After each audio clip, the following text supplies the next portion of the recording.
এদিকে আসো। বলছি নমস্কার। নমস্কার, নমস্কার। তোমার নাম কি? সুজিত। সুজিত। এই গরমে তো সোয়েটার গায়ে দিয়েছো কেন তুমি? হুম?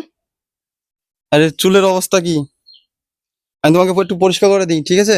হ্যাঁ, আচ্ছা ঠিক আছে, বসো। না না ঠিক আছে, তুমি বসো। নিচে। না না বসতে পারো না।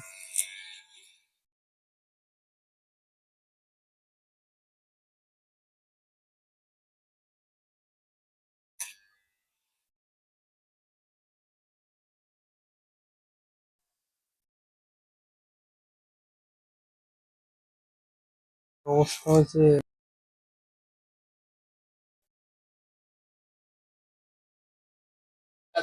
আমাকে মুখ ধুতে হয় তো।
কাপড়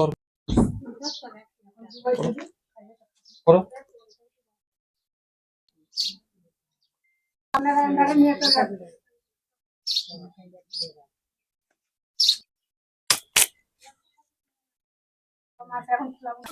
হুম। বলছি স্নান করে কেমন লাগছে তোমার? কেমন লাগছে বলো? ভালো। ভালো লাগছে? আম লাগছে না? হালকা লাগছে শরীরটা? আচ্ছা ঠিক আছে, স্নান না করলে এরকম লাগে না, বুঝলা? স্নান করবা। ওই যে বাড়ির লোক আছে, তোমার বাবা আছে, তোমার বউ আছে, সবাইকে বলবো আমি স্নান করবো, ঠিক আছে? স্নান করলে পরে তোমাকে স্নান করে দেবে, কিছু করতে হবে না, এখানে বসে থাকবা, সবাই স্নান করে দিবে, ঠিক আছে? মনে থাকবে তো? কখন বললো? সুজিত নাম। সুজিত? সুজিত রায়? এটা ঠিকানাটা কি জানি?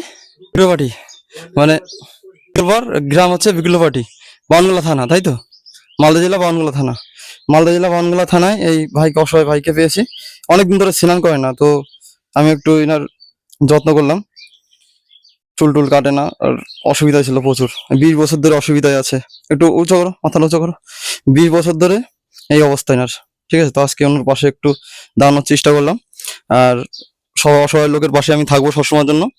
তোমরা সবাই সাপোর্ট করো আমাকে, যাতে আমি এই অসহায় লোকের পাশে জানি থাকতে পারি লাইফ টাইম, ঠিক আছে? নমস্কার।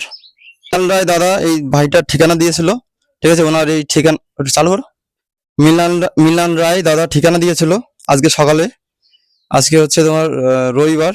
রবিবারে সকালবেলা ফোন করেছিল যে এরকম অসহায় লোক আছে, তো সেই ঠিকানা নিয়ে আমরা আসছি।